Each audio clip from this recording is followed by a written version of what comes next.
Hey, happy Wednesday, everybody. Just a quick little video here just to try to get something on the message board after week one. I won't do a recap as Davey did a weekly winner story. Dave, thanks for doing that. And also a quick thanks to Jared for throwing together Baldy's bold predictions, or is it maybe the Beard's bold predictions? So just kind of quickly run through a couple things, some random stats that I found online, and go from there. The software that I'm using this year, a little bit different, so I'm trying to get used to it. I hope to find something else to do some editing here, but we'll start out with our survivor pool this week. We actually had a grand total of 3 people get eliminated. Randy took Jacksonville. We had Craig take Tennessee, and Davey eliminated with Washington. So Davey wins weekly winner, but gets eliminated in our survivor pool. As you can see, the Los Angeles Rams were the favorite pick of everybody.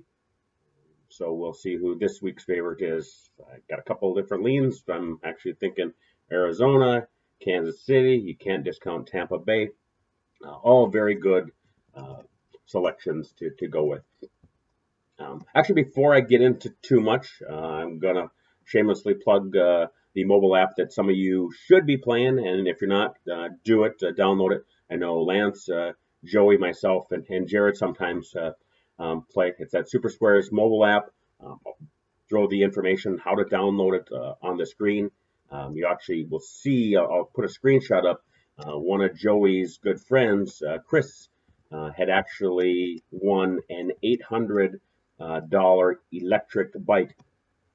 If he would actually put Joey or my name down as a referral slash buddy code, we would have been also won the $800 bike. So, and then the other night, that same Chris won a $50 gift certificate to Duke Cannon. It's a hair and gel shower product. I would say I probably won close to $600-700 worth of stuff off from this site. I did win a $100 gift card the other night to the Hall of Fame um, online store. So very simple. Really download the app. They'll have games on Thursdays, Sundays, Mondays. You actually have to watch 2 ads, and then you got to rate them. And then they're going to ask you a question about them. However, you just simply pick the score of the game, what quarterback and how many yards will he have passing, and how many total yards are going to be in the game. The game starts, you go into the app, watch a couple more ads, rate them, do a trivia on them. Again, 2-3 questions total, and you get your squares. So a lot of really luck, but like I said, you just gotta pay attention to the ads. Do they get sifting? Yeah, but where else can you win $800 bike? And there's about 1,300 people or so, I believe, that was in this contest. So, anyways, let's rock and roll. We'll go through some of the projections that my fantasy league has up this early Wednesday morning. We'll go Randy versus Jerry. My fantasy league puts us at a 155 to 124 victory for Jerry. I think that Randy needs to absolutely to have a breakout buster game like he did before in order to keep up with Lamar Jackson and Christian McCaffrey. Those two are absolutely beasts. I do have Jerry getting the victory here. Myself versus Jared, they actually throw me in the lead here and the win with a 134 to 138 victory. Not sure I totally agree with that. May roll with Tannehill over Cousins. I believe Jared had Tannehill last year, so maybe he's looking for some revenge for not drafting him on his squad this year. This is all about Patrick Mahomes. I think that's where Jared's team is going to go, where he does. I do not see Mike Evans having 2 back-to-back bad games, so that could be trouble for me in that aspect here. We got Mikey versus Travis. They throw Travis at a 144 to 132 victory here. Boats and hose, Mikey just absolutely took it to me this week. Stafford, Chubb, Swift, all with great games. Woods was quiet, so I don't expect him to have 2 back-to-back quiet games. DK Metcalf, however, for Travis was quiet. I'm not sure I can pick a winner yet here until I see who they officially all put in their lineup. I believe this one's going to be a very, very close one. And then we have Brent versus Mason. Mason's auto draft squad looked very good week one with Cooper, Kelsey, Hopkins, three very, very serviceable wide receiver ones for Brent. It's terrific. Tom, where does he go? How does he do? I do not see Justin Jefferson having a bad game in back-to-back. They have this 136 to 130. Mason with the victory. I do believe that Brent does have to update his trash talk video because it looks like his kids just came out of the womb and are very, very, very young. So it might be something to consider, Brent. Craig versus Davey this week. My fantasy league puts this at the highest scoring game this week with Davey at 156 to Craig's 151. They do have Raheem Mostert still scoring 19 points. Would be very, very tough for him to score that with him being out for the year. However, when you have Tyreek Hill, Russell Wilson, those are two monster stars for Craig that if they are producing all year long, look out, this could be dangerous. As for Davey, it's the Dalvin Cook show along with Adam Thielen, so we'll see where he goes. Josh Allen, very, very solid. Nothing great week one. I do expect a huge, huge game from him this weekend. Joey versus Jake. 157 for Joey to 123 for Jake. Looks like this is a matchup of last week when we actually have Aaron Rodgers and Aaron Jones against Jameis Winston and Alvin Kamara, which happened in real life last week. This week it happens on the fantasy gridiron.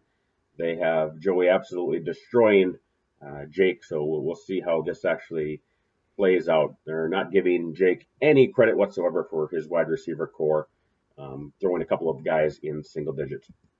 Our final matchup of the week, we have John with Kyler Murray, Zeke, and Julio against Lance's Austin Eckler, Joe Mixon, and Calvin Ridley show here. So they have it.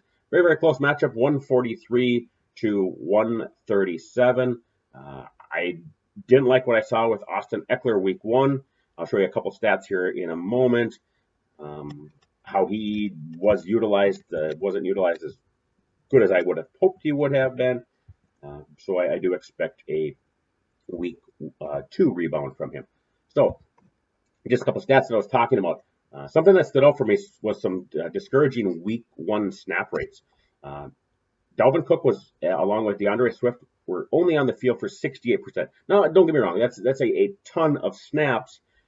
However, you need those two main men on the field more often, in my opinion.